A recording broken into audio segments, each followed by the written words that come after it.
Get ready to stir it up. With real conversations, let's have real conversations. Get ready to stir it up. Life events and everything in between, let's go. Get ready to stir it up. No capping, if gas got you covered right up. Get ready to stir it up. Stir it up. Come on. Get ready to stir it up. Welcome to Stir It Up. Today I have Na and T, and we're going to be talking about women's well-being. Very often, women always put themselves second. True. And this conversation is going to try and encourage more women to take care of themselves better. That's right. Because we can't pour out of an empty vessel. True. Welcome. Thank you for having me. At what point in time are we socialized as women to put everyone else first? In this culture, from childhood. From childhood, tell me more. From childhood. Think about it. If you're the girl in the house, you're the one who does chores, depending on which house you're in, you know, but by and large, it's the girls who go to the kitchen. It's the girls who do chores. In some homes, you will have boys doing chores as well. But, like yours? Well, I only have boys, so they don't get a choice in the matter. But, you know, but if you're brought up in a home where my brother had, you know, so I come from a family of 3 girls and 1 boy. And yes, my brother had a few chores, but I do know that the vast majority of chores that were in the kitchen and that kind of thing really was the girls who were in the kitchen.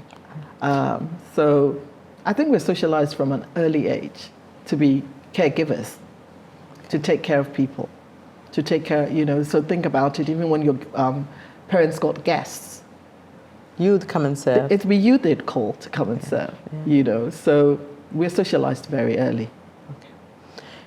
And in that socialization, what do we walk away thinking? Is it that it's a requirement for us to be complete? It's just a chore we need or a task we need to complete, or does that make us whole? What are some of the derivatives from being socialized to be a caregiver, a home administrator from a young age? I need to polish up the title, but yeah, of home administrator, by the way. Domestic goddess? Domestic goddess is a good one. It's a good one. I think we leave with a sense of responsibility, right? So there's a sense of, you know, especially if you're the eldest, there's a sense of responsibility of taking care of everyone else, of taking care of your siblings, of making sure things are in order. And then we get married, and it's the same. Okay. You know, that same sense of responsibility where everyone's well-being seems to be on our shoulders, you know. So people can't find things in the house, they will call you, right? People don't know where something is. It's you. They don't even bother to look for it. It's almost like, you know, I looked in one place, it's not there. Let me just call now and figure it out. My pet peeve with my children is that they would say they can't find something. I'd go in 2 minutes, and in fact, 2 seconds, I walk in there and I can see it. And I can never wrap my head around how they can say they can't find it. But it's these things where, therefore, automatically, when things are not going well, people automatically, if you know, in your family, and that's not necessarily between you and your husband and your children, even in our families where our siblings, where people look up to us to have a solution, you know, to have an answer, or to help do something. And so it's part and parcel of who we become. So often, I've said, and I've heard others say, that when you have daughters, you have children, because they'll always come back and they'll take care of you your entire life. And when you have sons, you have children, but they never come back, right? But it's not never. I mean, there are definitely sons who care for their parents and all of that, and provide and are there. But I think that the thought behind that saying is that daughters stay in touch a lot more, and they care not just about the financial things, but just even your well-being a lot more. Absolutely. And that in itself can be a burden. It is a burden. Right? That in itself can be a burden, because there are times you just want to be, right? There are days you just don't want to be responsible for anyone. You just want to be responsible for yourself. But you may not necessarily have that choice, because you've become a caregiver and for your parents, right? So you're not only running their homes. Sometimes if there's illness, you're looking after them. You're doing dashes off to the doctors, and it's never ending, right? So there's never a moment for yourself. And then if you're married and you have children on top of that, then not only are you running 2 households, where's the time? And then you may have a job. You may have a full-time job where, you're trying to make ends meet. You're preaching to the choir. And you're stretched in every direction. And actually what you then find people saying is that they actually feel guilty taking time off for themselves, right? So we then are socialized to be busy all the time. And when you're doing something that is sitting down and putting your feet up, it's almost you feel like you're being selfish. You feel like you're being selfish, oh, there's this that has to be done, and there's that has to be done. And it's just the way it is. I think that there is that element of a lot of women where you need to pause and ask yourself, can I continue to give at a certain rate? And we don't often do that. Yeah. And maybe it's a bit of a fear of the answer, because then the answer requires you to let go. Absolutely. Let go. But I also think it's because we also think, it's not that we think we're invincible, but there's always this thing of, there's another day. I can do it tomorrow. I can go on that holiday tomorrow. Right. I can do rest it tomorrow. next when my week. children get older, when my children get older, I can take a bit of time for myself. When this happens, it's only replaced with something else. It's always replaced with something else. And I'll tell you what for me was a wake-up call. So about 7 years ago, a friend of mine turned 50. And when I met her, she's a doctor. She had this hat on, she had this cap on. And on the front of it, she had got #FitAt50. I was so intrigued. She actually gave me one. I don't know where mine is, so I have to go look for it.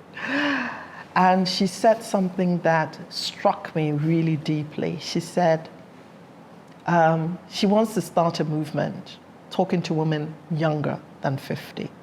Because what she had noticed in her surgery was all of a sudden she was having women who were in their 50s, 60s, more disposable income, pinnacle of their careers, or done well for themselves, have had children, looked after home, family, and now at the age of maybe 60, 50, 60, where they should be enjoying that life, what they've created and worked for, they were on her couch with lifestyle diseases and all sorts of ailments, which if they had only paid attention earlier to their bodies earlier, paid attention to their bodies earlier, paid attention to their well-being earlier, they probably wouldn't end up on her couch, or their prognosis would be better. So there's this element of putting ourselves last and taking care of everybody else, and we all do it. Is there a bit of a heroine mentality to doing that? Do we feel like if we didn't do it, it will fall apart? I think there's an element of that. I think, and I don't think it's because we think we are, heroines or we are having a hero's mentality at all. I think it's just the way it is. That's how we've been socialized, right? So you think if you let it go, if you don't do everything, something's going to fall apart, or something won't work well, or and the reality is actually, in a lot of cases, a lot of things we're holding on and we're doing doesn't change anything. No, it doesn't. Really, it doesn't change anything. What are some of the significant things or situations that we realize that things will not fall apart if we let go a little? Oh, many things. I mean, it depends on who you are. Okay. And so it will be different for everyone. Absolutely, right? yes. So I can use myself as an example. where before I had children, obviously when you have children, you know, when you put your cushion in one place, it stays in one place. Your cushion doesn't move, nothing moves. You know, you can stay in your house and in a week your house looks the same. Yeah. And then fast forward, you have children who don't kind of obey the rules when they're toddlers. No. Right? So what I found myself doing was chasing after my children, trying to still have this perfect home. And chasing after my children, and literally, they put this out of place, I put it back. Yeah.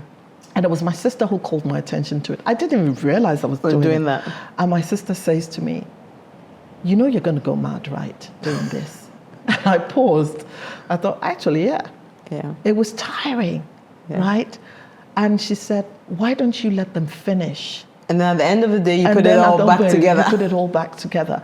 Now, that's common sense, right? Yes. But because I was socialized differently, I just could not understand why I had to live in this clutter. But you grew up with your sister. Why did she have that mindset and you didn't have that mindset? It's really intriguing because of the two of us. She's actually more OCD than I am. But it's really interesting. I guess it's an out-of-body experience when you're watching someone do something. So I could be guilty of doing something, but it doesn't mean that I don't see it more clearer when someone else is doing it and recognize the flaw in that or recognize the what is the discomfort in what they're doing. And the other thing, I mean, I quickly learned as well was that children are more resilient than we give them. Absolutely. You know, we give them credit for. And whatever you teach your children is what they will do. Yes. So one of the things I quickly learned was that I am not somebody's maid. I am not my children's maid. Yeah. Right? I am somebody's daughter, somebody's sister. I had an identity before I had children. So this notion of they would finish playing and leaving me a mess quickly. You nip it in the bud, you clean up after yourself. You clean up after yourself. So we made a game. I turned it into a game. And we used to call it spick and span. And I would crawl, the toddlers at that time. So I would crawl on the carpet with them. And we got a chest for their toys. And we would literally pick all the toys as a game and put it back. And soon my kids graduated to me just saying, before you go upstairs, spick and span. Spick and span, and they'll crawl and they'll pick up all the toys and they will pack it up, right? And it's really interesting. I took them to a doctor's surgery, and the doctor put out a box of toys for my kids. The children finished playing it. And as we were going to leave, I'm like, you know, kids, and they knew exactly what I meant. So they put all the toys back in the box, and the doctor's mouth is open. And she's like, wow, gosh, how did you get them to do that? And I'm like, I'm not their maid. They pick up after themselves. So it's even simple things like that where we think we have to do everything for them, you know, and we want to step in before anything goes wrong. And children are more and actually, how do you build resilience in them? Oh, are we going to talk about resilience? No, let's move on. No. The reason why I say topic for another day. No, but the reason why I say that is, you know, Seth and I are always talking about building resilience, right? And how resilience building is out of experiences. Absolutely. But there's also the element where you build resilience from challenges and from pain. Absolutely. Right? And I'm like, do we have to? But I get your point. You do. No, I know that, but I don't like the idea of it. Please, let's stick with that. Okay. Yeah, you don't have to like the idea, but that's the reality, yeah, and that's the reality. truth. You know, the truth is, our children are more capable of many things than we think they are. True. And, you know, this thing of thinking we have to do everything for them is actually, I don't even know where it comes from, because most of us were not brought up that way. I can tell you where I think it comes from. And this is just an assumption I'm making. So our lives have gotten so much busier than our parents' lives were. That's true. And the things that are there that are meant to be helping us slow down and enjoy life more are actually causing us more stress and anxiety. So the phones, which are supposed to help us connect more, creating more distance, social media and all of that, right? So I find that the patience that our parents had to teach us to do things, we no longer have. That is true. We've become so pleasured by instant gratification that we think that everything needs to be learned by the drop of a hat. Yeah. That's so true. I find that teaching my daughter to make her bed takes more than making the bed for her. True. Takes more out of me. That's true. Cleaning her room, asking her, insisting she cleans her room and making sure she does it right takes so much more out of me that it's so much easier for me to just go into the room, do it, and be out of there in half an hour. Okay. And that's the experience I have had where I find that I want things so quick and so fast, I don't have the patience to teach. And so I've had to be very intentional about insisting, clean your bathroom. And I told you I've done this house cleaning where all my house staff have gone. That's right. Right. And my house hasn't changed. Actually, my house is cleaner. Because guess what? There's no one to clean up after them. Exactly. So they're, so I think The that more maybe focus. there is a bit of that in terms of we are not spending enough time investing in the right places, like teaching our kids how to do things. Absolutely, absolutely. And I think it's also, what kind of children do you want to have? And I know we kind of digressed a little bit from, our women's well-being, but it is part of our women's well-being because we take on so much, right? And I guess maybe in some homes they have people who help in the house. But your child is going to go and live on their own. And the assumption you make is that your child will be in a position they can afford to have help, right? But they probably won't. But it's possible your child Or they might not even want to have help. and they might not even want to have help. So teaching them some of these basic things. And I have a rule. I will close your door. I'm not going to stress myself and be shouting all day long. If you don't see it, you don't stress. If I don't. So the rule in my house was this.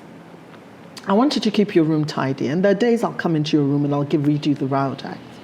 What you absolutely cannot do is bring your rubbish into my space. Which is the living area, My living the area, kitchen, my kitchen, your bedroom. my bedroom, Yeah. and any common living space. You are absolutely not allowed to, right? I have sons. My sons know I don't like dishes in the sink. I don't want to wake up and come in the morning to see dishes in the sink. So I have taught my sons to clean up after themselves, right? And I can leave food on the stove, and I will come and my kids would have dished it into dishes because I have taught them to do that, right? And that's simply because I do not want to spend my time doing that kind of thing all the time. And like you, I don't have help in the house. I only have someone who helps me clean. So I'm cooking, and if I finish cooking, why am I cleaning up after them? It's as simple as that, And I also think it's because I was an slightly older mother. So I didn't have my children in my 20s. And so by the time I had my children, I certainly didn't envisage being somebody's maid. That's for sure. No, I hear you. So the first thing in terms of women's well-being is learning what to take on, but also learning to empower the people around you, including your children, to do things for themselves. Yeah. Right? Our husbands might be slightly difficult, maybe, depending on who you're married to, the culture and all of that, and that's fine. But absolutely not your children. Yeah. Yeah. But even with the husbands, right, I find that depending on how the conversation is had, absolutely, there are a lot of men who are a lot more hands-on than we give credit for. That is true. That is true. I have friends and I know people who take care of the children, bath, do hair, absolutely, take boys to the barbers, who will wash up after themselves, right? Absolutely. So I think it's also a value system in terms of what that relationship is like and treating each other like human beings, right? Because if we've both gone out and done a 9 to 5, and we've both come home, I have no problem cooking a meal, but I think that there should be some level of empathy to understand that the least you can do is wash your plate. Absolutely. Yeah. Absolutely. And I am totally with you on that one. But then it leads me to this question. So as mothers, who raises sons? This is a question that Sonny and I had a conversation on earlier, the first few episodes. And it was how we raise our sons. Who raises sons? We do. Yes. And every time I have this conversation with another woman, I always tell them, whatever you don't like in your spouse, don't raise your son to be Be like that way. right? So if you think he doesn't help you in the kitchen, raise your children to know that it's okay. And that's so my sending my sons to the kitchen and making sure they wash up after themselves, they dish food, they do all of that. It's very intentional as well. Because I keep on saying to them, by the way, you know, the woman you're going to marry, she's a princess in her house. Please, we need to go back to arranged marriages so that I can arrange. I keep on telling them, the woman is you're a going to princess marry as well. is also a princess in her house. And you should not feel anything about taking her plate and going to wash it after she cooks. You shouldn't feel anything about cooking for her. After all, you know, like my oldest son is in uni. He cooks for himself, right? So what is the big deal about cooking for somebody else? What's the big deal about washing up and cleaning after yourself? It really is not a big deal. And as mothers, we need to be intentional about teaching our sons that it's okay to make the bed. It's okay to come in and cook. It's okay if the food has been left on the off stove for you to dish it out. Yourself. And it's okay to set the table, you know. And I'm lucky that my husband does that. And so I guess for my sons, it's easy. It's easier because the role model they see is somebody who will tell them that washing up is a non-event, you know. And those are his exact words in the house. Washing up after yourself, it's a non-event. You know, it's not a big deal. You take a plate, you know, so you clear the plates and you go and wash it. You can fight amongst yourselves who should wash and who shouldn't wash. But it'll be done. But it'll be done, you know, and things like that. So we're the ones raising the sons who then come and stress us out, right? But so I hear you, and I don't disagree with what you've said. The only challenge I will put out there is I am discovering that there's a certain psyche for a lot of men, which becomes a barrier to being and to being able to provide that kind of support. That's one. And sometimes the environment you are in makes it even harder. Absolutely. So if I take a lot of people I know who live in the States or who live in more developed countries, it's a complete non-event. Absolutely. And that's where you are coming from, because you lived away, right? Yeah. So it was actually normal to come home and work together to get dinner started or to do things, you know. And it wasn't seen as you're taken away from my manhood or my person.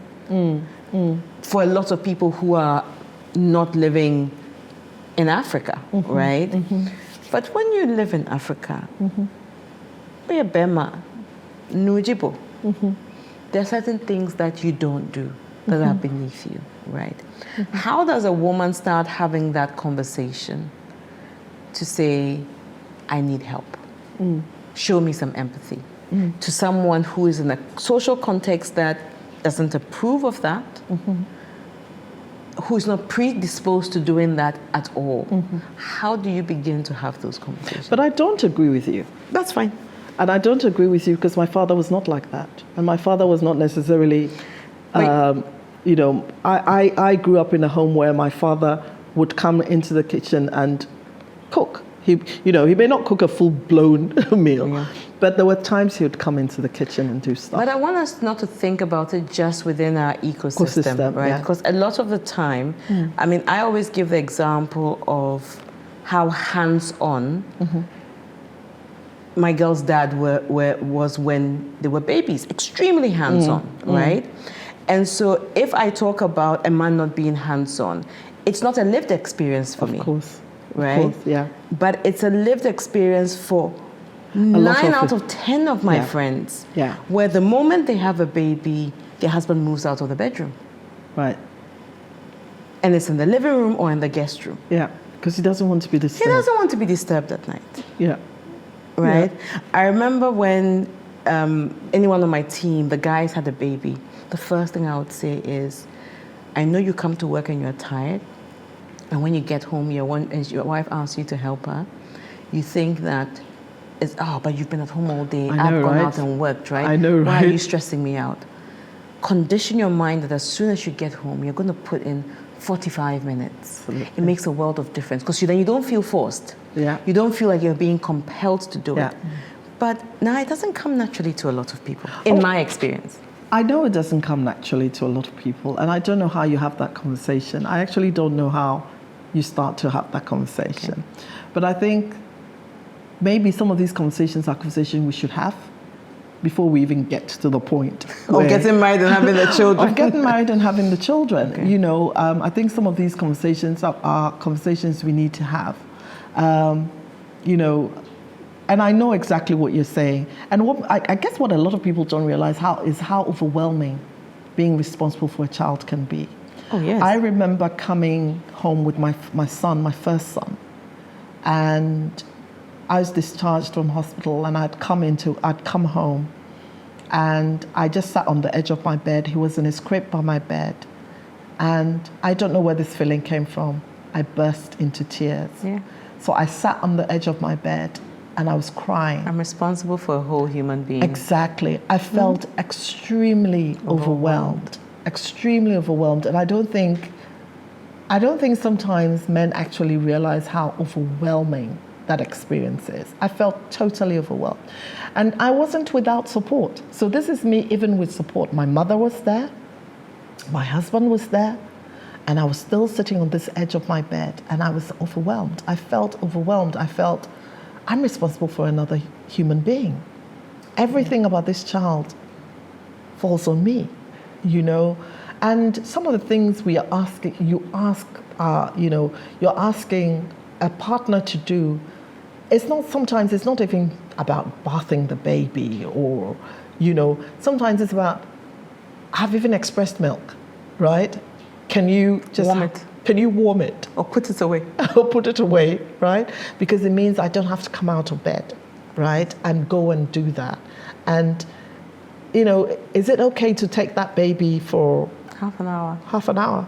So I can just shut my eyes. Or I can shower properly. Oh, I can and shower not properly. dash in and dash out. And not dash in and dash out. And it's all those things. And I think maybe because of the society we live in, it's a conversation we need to have up front. Maybe it's a conversation that maybe in counseling we need to come up, we need to have some of these conversations. What are your thoughts about gender roles in the home? Exactly. And so you know what you're getting into. Exactly. Right? And hopefully there's honesty at that time where people will tell you what they think. And I think the other thing is that sometimes we don't ask for what we want.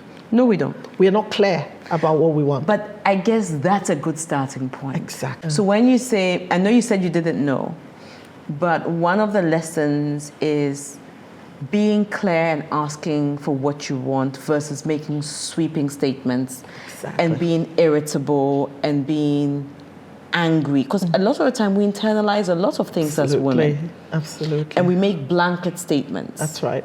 So we'll make a blanket statement that you never help me, you never support me with this. And I'm guilty of that. Right? So maybe a good starting point is clarity on what you want, but in bite-sized chunks, for example.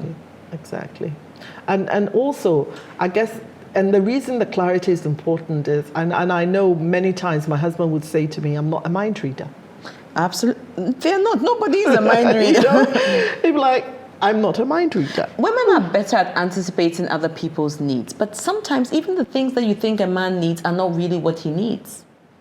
Absolutely. So it's a give and take relationship, and these things matter because in our well-being, if we don't address some of these things, like you said, so you're angry, and you would say, he never helps with anything in the house. He doesn't do anything. But there are half a dozen other things that he probably does. But there are half a dozen other things that he probably does. So it's finding this balance. And sometimes it's just, and I think we just need to learn to have conversations. Yeah. And conversations don't have to be acrimonious, right? They don't have to be shouting matches. And learning to choose our moments. Because sometimes maybe the time is not right. The time is not right for that conversation. So learning to choose our moments and having these conversations, and we must have these conversations. So I'll tell you why I tell the teams, especially the guys, to help. When you have a child, it's overwhelming. Very much so. And sometimes you feel alone in caring for the child. Totally. So asking your partner for help is actually not about the physical help, at least for me. It was more about it symbolizing that this is our child. Yeah. and I'm not doing this by myself. Yeah. Right? And I can't speak for all women, but I do think that there might be an element of that in the asking for help, right? Absolutely. Because I surely know you've gone out there and you've worked the whole day.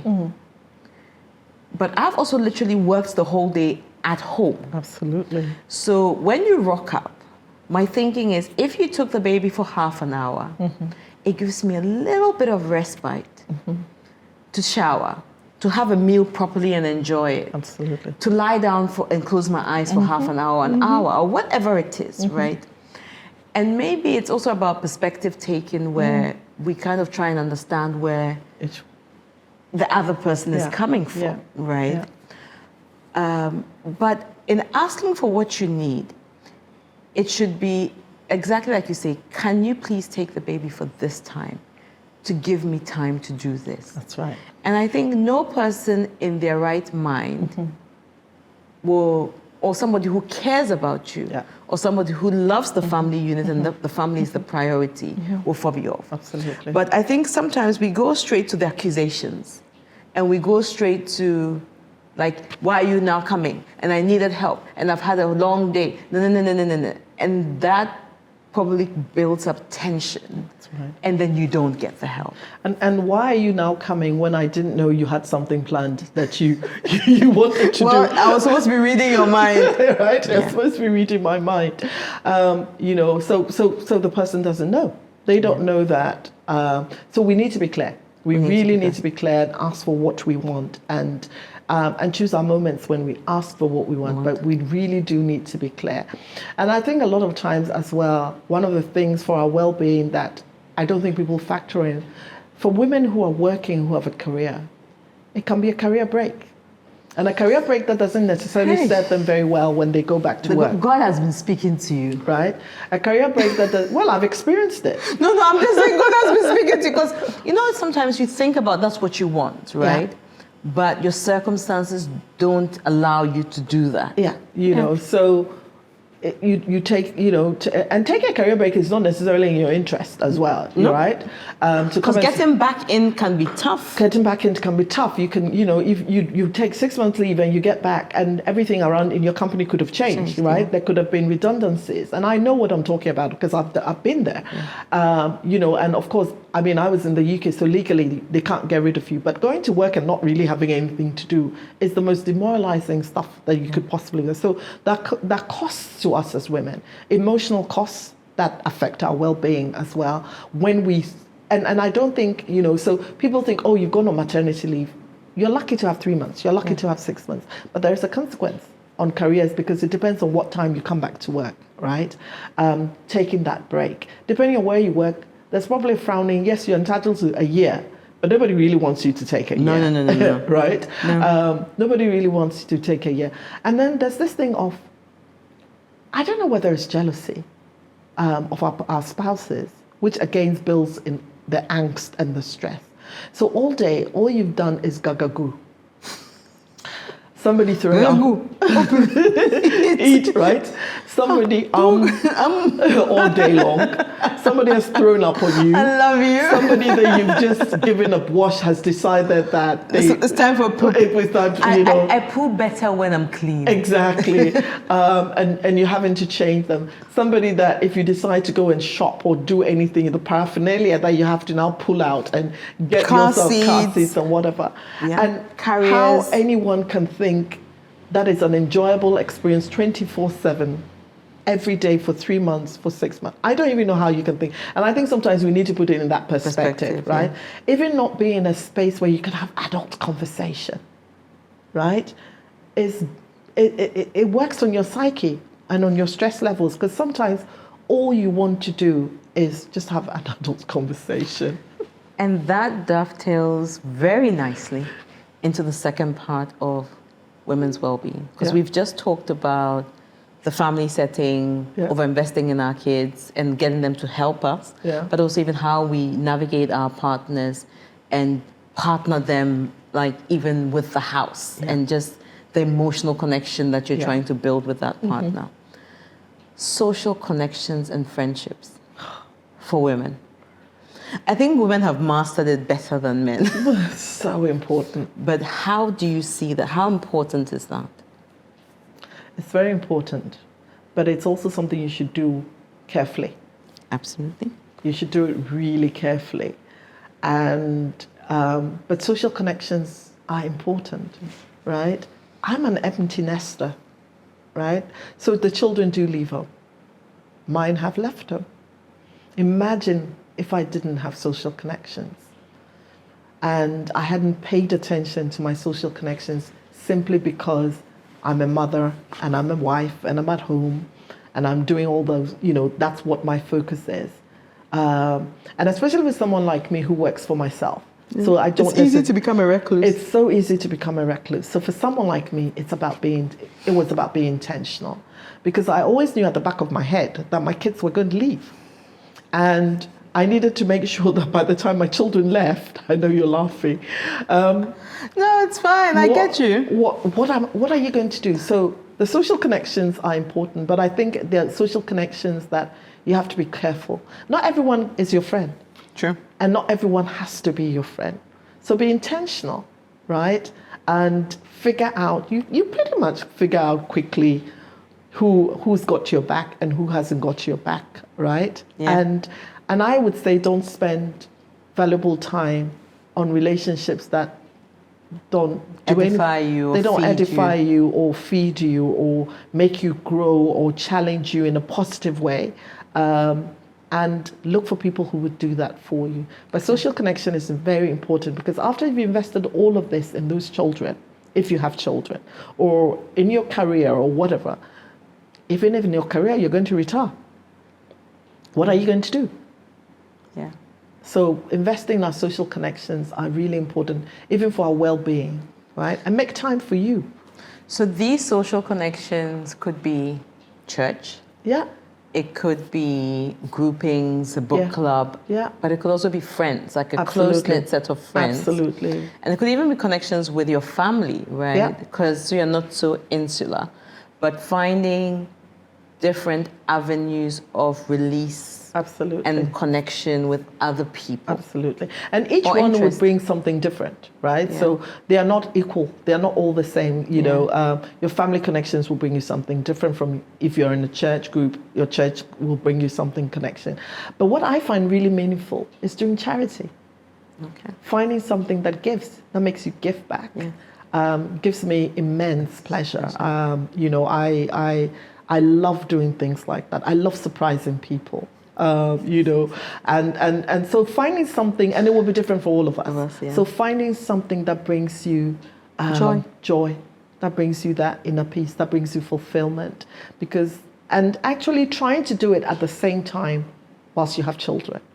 So making time for those kind of things that matter to you, and it might be that for now maybe you can only do it an hour a month.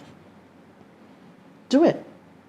Okay. Don't say I'm waiting to have an emptiness before I start doing it, because it's harder to do it when you become, after you become an empty nest. Because here's the deal: if I don't pay attention to my relationships, they will move on. Yes. They're not, you know, they're not sitting around waiting for you. They're not sitting around waiting for you for 18 years or whatever it is that your children are going to go away, right? So if you're thinking I'm going to wait, that's a problem.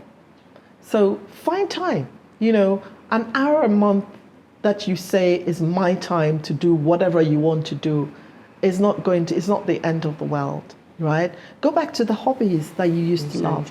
You used to enjoy, right? So if it's reading, find a book that you read, right? Go and read that book.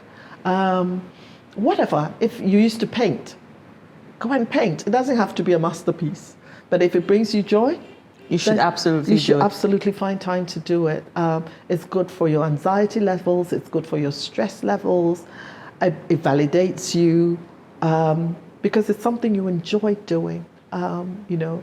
And life is moving on whether you're enjoying it or not. No, you're right about that. We are aging, so you know. As I say to my friends, from the minute you were born, you started aging. Yeah. And whatever choices you make, are the choices you will live with. So, aging, goes nicely into the question around a woman's physical well-being. What role does that play in her wellness, in her mood, in how she's feeling, and even in her disposition to what's happening around her? So, fortunately or unfortunately for us, we will go into menopause at some point in our lives. We'll start a journey. Hot flashes. We'll start the journey of perimenopause, which can last for some people anything from 2 years to 14 years. It can be very long for some people. And all those things that you hear about are going to happen. Hot flashes, putting on weight. Mood swings. Night sweats. All those things, being irritable, all those things are going to happen. It's a fact. The question is, how do we mitigate some of those things? And to mitigate it means you should have been taking care of yourself, right? Taking care of yourself in terms of eating well, trying to sleep well. Yes.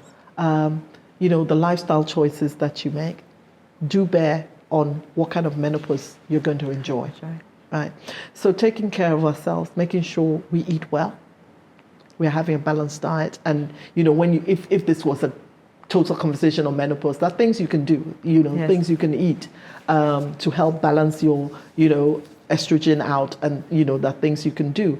Some people will take medication, HRT, if they needed to take it. But what I say is, when you get to that point, again, talk to your doctor. Right? If you have to talk to your doctor, please do talk to your doctor.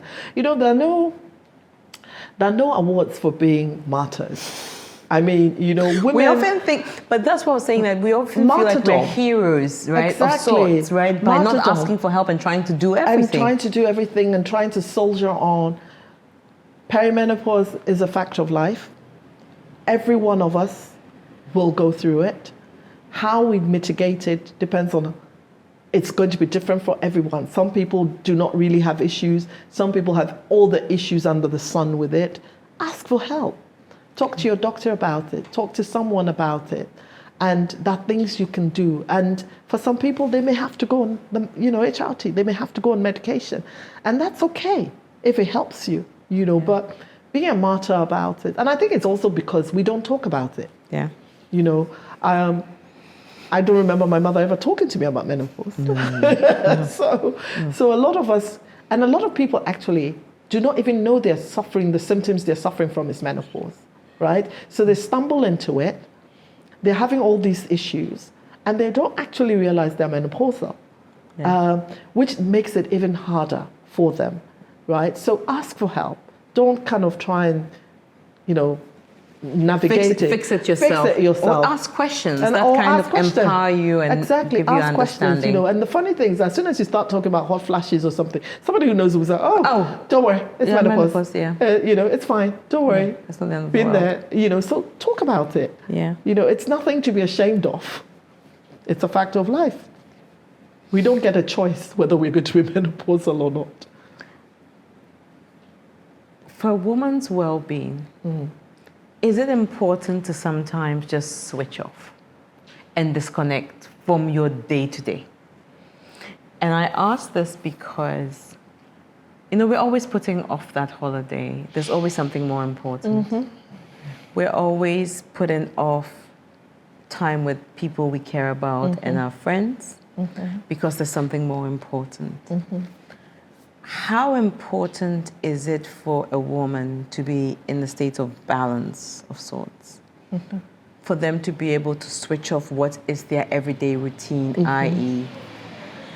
housemaid, driver, cook, teacher, wife, all the different components of who you are, switching off from that and allowing yourself to experience something different. Is that important? It's very important. Who are you?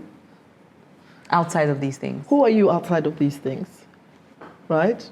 Are you just somebody's mother, somebody's employer, somebody's employee, somebody's spouse or partner? Is that who you are? And are you just defined by those things? Right? Who are you? Who's a queer? So it's interesting. I read this thing about learning to introduce yourself without talking about your relationships, your work, and so on. So it forced me to think about what I would like to tell someone about myself. So I would say something like, my name's Akria, I'm funny, I'm empathetic, but I'm also the person who puts up her hand to do things when I don't have to put up my hand to do things. And it suddenly began to make me feel like I am a person. Absolutely. And I'm not always tied to my kids, even though they're very important to me. Absolutely. Or my partner, even though he's important to me, or by my work, and all of those things. Suddenly, those things were not the things that defined who I was, but it was more about who I was as a person and what I gave out within the environment. And also remember that before all those things, you existed. Those are queer. You existed. Yeah. There was a queer. So it's absolutely important. And you can do it. It's about, again, it comes back to this thing of being intentional. A lot of times we just let life happen, right? Life just happens. It happens to us. It happens to all of us. We know life just happens, but it's about being intentional. So it's about, in the big scheme of things, right? Taking an hour a week for yourself, right? It's nothing. It's nothing. Even 3 hours a week. 3 hours. And I'm just even being really conservative and saying an hour a week. It is nothing, right? Your house is not going to fall apart. No. And even if it got messy, you would clean it up. And you know something, going back to this thing about spouses, right? Sometimes we are our own worst enemy. Seriously. And I've been guilty of that. We have this sense of how things should be done. Right? Oh, yes. I know what you're talking about. Right? We want things to be done in a particular way. And because we want things to be done in a particular way, and our spouses may not necessarily do it that way, we are forced to do it, and we don't want them to do it. We don't want them to do it. So we won't leave the things for them to do because, he's not going to do it in the way. And so then we're more stressed, and then we're angry. And I remember, in fact, I was afraid. I have a story for you, but carry on. I would, when my kids were younger, was younger, I found myself being at home all the time because sometimes it was just too much of an effort. You want to nip to the shops. It's way too much of an effort to try and carry all these kids, carry children and buggies and all of that. And so I'd stay home. Saturday morning, my husband is there, and I'd stay home, and I would say to my friend, but I'll come back, and he wouldn't have, my kids are going to still be in their pajamas. So what? Well, yeah. Well, now you know better. Well, now I know better, right? And it was I had this thing that I called my pet peeve. And that was children who woke up and run around in the house with snotty noses and they're in their PJs. This mother is irresponsible. She doesn't clean up her children. I never even thought about it as a mother being irresponsible. It just wasn't the thing I wanted to do. I just thought if the kids are up, they should be dressed up. And they should be clean and they should have had the meal, right?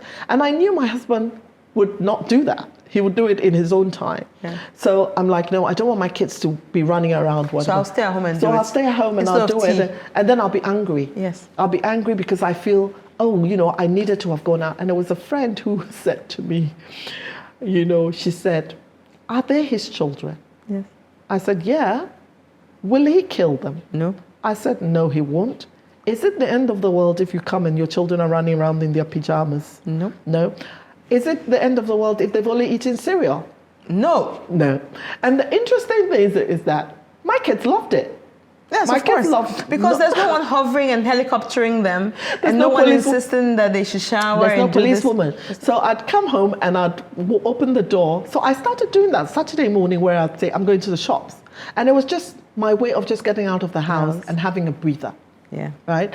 And I would come back. And they would be running in their pajamas, as I thought. And they would have only had cereal at 2:00, or they would have just had it.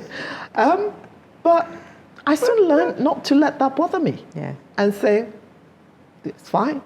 So it's interesting. It's fine. There's a lady I work with who was talking about how she had to go travel for work.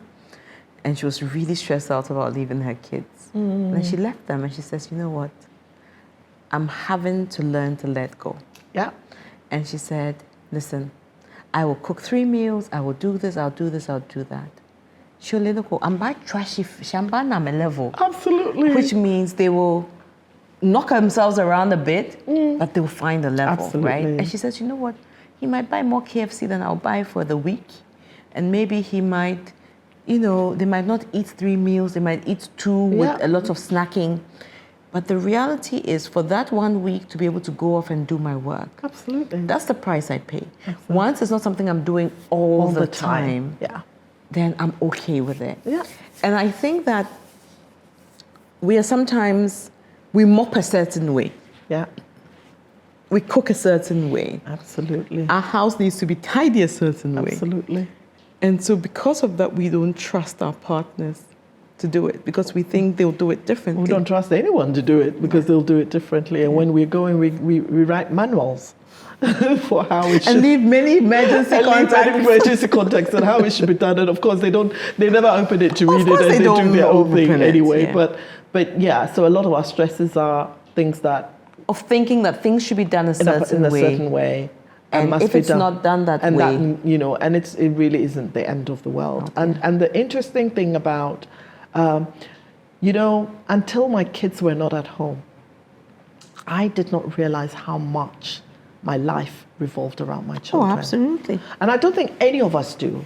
Yeah. Realize how much our lives revolve around our children, their well-being. When you have children, and even if you don't have children, because it's not every woman to dad, so you don't have to, whatever else is in your life, whether it's your career and you're intense in your career, you don't realize how much time you're spending doing all of these things that you do until they're not there anymore. So until you retire, you don't know how much you're spending doing these things. And so carving time for yourself to do other things becomes really important, because whether you like it or not, at some point you will retire. And if you haven't built relationships that you can count on, what are you going to do? Where are you going to invest? And the worst bit, the funniest bit is when you're married and all you talk about are your children, and everything you do together is around your children, and you don't do anything together. Yeah. When your children leave, what are you going to do? Yeah. It's I love that you talk about that, because one of the things that I've learned is having a list of things to talk about.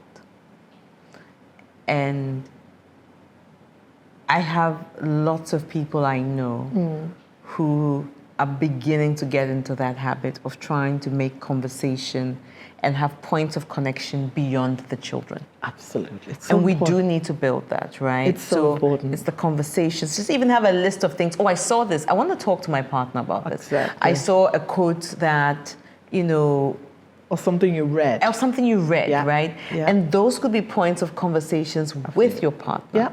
Right? And that's absolutely fertile ground for understanding them and them understanding you. Yeah. But at the same time, it's a point where you feel like you're reaching out and you're connecting. Absolutely. Yeah. Absolutely. Because when the rubber hits the road, like someone I know says it, it's just the two of you at the end of the day. It's just the two of you, right? And even if, and I always like to make sure we cover women who are not necessarily married or have children.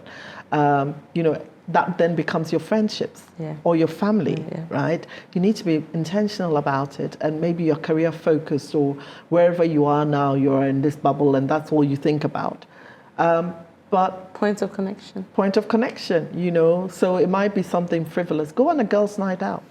Go for a weekend with your girlfriend. Your house won't cave it. No, it won't. I have a friend who says, now you know me, I don't play with my wellness. She'll go to the spa for half a day. Very career oriented, but she makes time for herself. She carves the time for herself because, her well-being is important to her. And the thing is, you can't give what you don't have. No, you can't pour out of an empty cup. No, you can't. You can't give what you don't have. So if you're being everything to everyone, at some point what you're giving them is fumes, because there's nothing to give them. If you're unhealthy, if you're unhappy, if you're not well, you're not even giving the best to the people that you say you are serving and you love. Because you've not done the MOT. Because you haven't done the MOT. The MOT is important.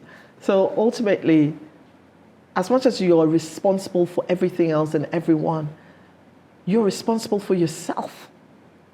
First and foremost, first rule, you're responsible for yourself. You're responsible for your well-being. You're responsible making sure that you're getting yourself checked out, right? You're responsible that you don't put yourself last. You're cooking properly for yourself. Because a lot of us, you know what we do? When our children are home, we, you know, or children or we give family them or what friends, they want. We cook for them. Even friends, we cook and we go to town. And then when it comes to us, if we find ourselves alone at home, guess what we do? We make do. Right? We make do because we are tired. Yeah. You know, or we eat what's left on our children's plates. Right? We don't go into that effort for ourselves. But you can't live like that. You can't live like that. You are as important as anyone else in your family is. In fact, I say I'm actually the most important. Yeah, because everything you keep the engine running. Exactly, you keep the engine running. What did you call it? You are, I said home administrator, but you called it... Oh, domestic, you know, that's Nigel Lawson's word, domestic goddess. Ah, yes. You know, you're a domestic goddess. So, thank you. Thank you too. If you were going to be talking to a 35-year-old woman or a 30-year-old woman, and we've talked about a lot of things, what would be your summary of what they need to do to take care of their well-being? Maybe 2 or 3 things. Aging is a reality. So pay attention. Pay attention to yourself now. Be intentional.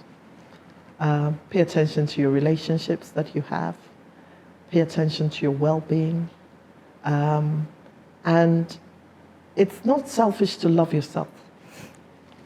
It's really not selfish to love yourself or put yourself first. So far as you do it responsibly. So I'm not talking about being selfish, but it's okay to make time. Start habits, you know, learning habits that will sustain you for a lifetime. So if it's making time for yourself once a month, that you do something that brings you joy, then start building that habit, you know. Look at the way you're eating. Be conscious of what you're eating. What are you putting on your plate? What are you putting in yourself? Because, you know, in that earlier conversation, we talked about how this body has to last you a lifetime. So if it has to last you a lifetime, you need to take care of it. So take care of yourself. It's okay to take care of yourself. You know, it's not being selfish. And ask for help when you need to have help. You need help.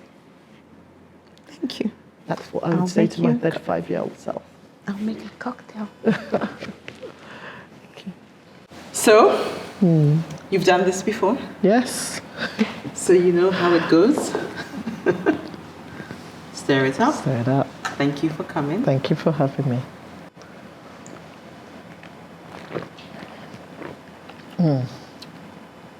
Rum? No rum. No rum. Bacardi? No Bacardi. Okay. Rum, no Bacardi. Let's go. Tell me. Whiskey? Yeah. Whiskey? No, it's a brandy actually. Brandy, okay. But there's 3 more, so let's see. No. It's like I'm feeding you up. Passion fruit? Possibly, yes. Okay. Thank you. It's a wrap.